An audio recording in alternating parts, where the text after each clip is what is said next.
Welcome to Watch Your Tax. Our today's topic is TDS on sale of immovable property, section 194IA. So let's see.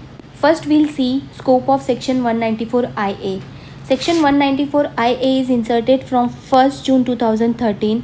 ये section apply होता है in case जहाँ पर अगर cell of immovable property हुई है तो ये सेक्शन अप्लाई हो जाएगा किस पर? To a transferee. Transferee means कौन होता है? Transferee is a buyer. तो बायर की रिस्पॉन्सिबिलिटी है टीडीएस डिडक्ट करने की.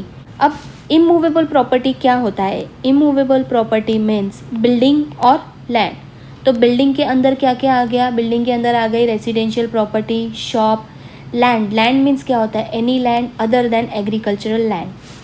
सो इसमें बायर की लाइबिलिटी क्या होगी? बायर को डिडक्ट करना है 1% टीडीएस, जहाँ पर इमूवेबल प्रॉपर्टी की value consideration more than 50 lakhs है तो लाइबिलिटी क्रिएट हो जाएगी.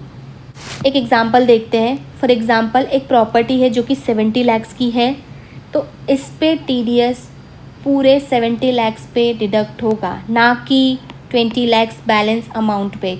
ये सेक्शन बोलता है कि अगर 50 लाख से ऊपर तुम्हारी कंसीडरेशन चली जाती है, सेल कंसीडरेशन अगर 50 लाख से ऊपर है तो पूरे कंसीडरेशन पे टैक्स डिडक्ट होगा एट द रेट ऑफ 1%.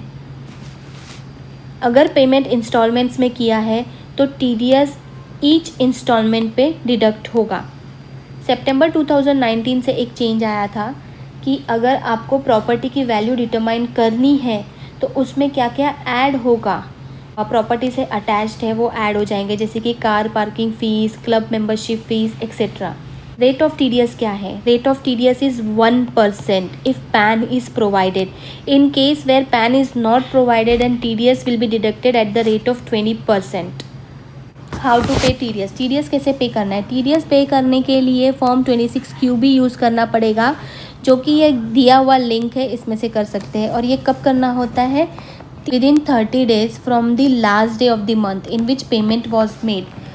तो इसका एग्जाम्पल देखते हैं कि सपोजिंगली अगर फेब 18 को पेमेंट किया है, अगर पेमेंट किया है तो फेब का लास्ट डे क्या होगा मंथ का? 28 फेब, ये फेब मंथ की लास्ट डेट होगी.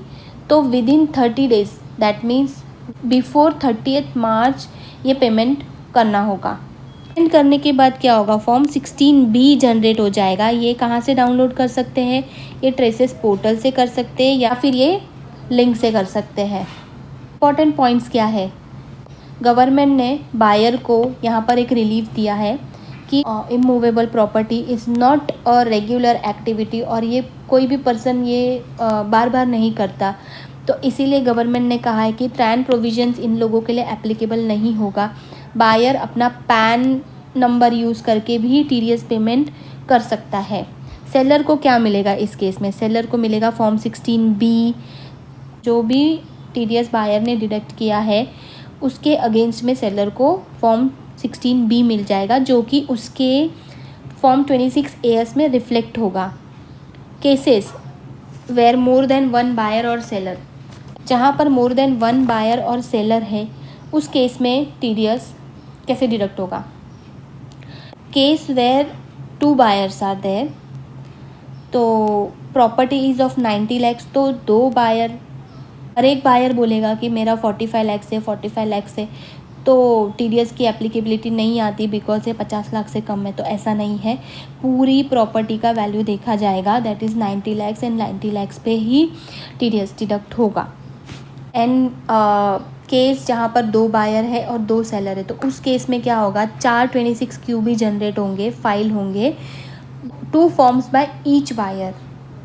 इंटरेस्ट ऑन नॉन पेमेंट में फर्स्ट लग जाएगा इंटरेस्ट अंडर सेक्शन 201. 201 कहता है कि इन केस अगर आपने टीडीएस डिडक्ट नहीं किया है तो 1% पर मंथ आपको इंटरेस्ट लग जाएगा up to the non payment of TDS. And second is अगर आपने टीडीएस डिडक्ट किया है बट डिपॉजिट नहीं किया है तो 1.5% पर मंथ आपको इंटरेस्ट लग जाएगा. लेट फाइलिंग फ़ीस क्या है? Under section 234E ₹200 per day up to the date of default आपको लेट पेमेंट फ़ीस लग जाएगी, बट मैक्सिमम कितना लगेगा, मैक्सिमम जितना आपका टैक्स ड्यू है उतने तक ही वो पेनल्टी लग सकती है। Thank you for watching. Hope आपके लिए ये बहुत ही इम्पॉर्टेंट था। तो लाइक कीजिए, सब्सक्राइब कीजिए।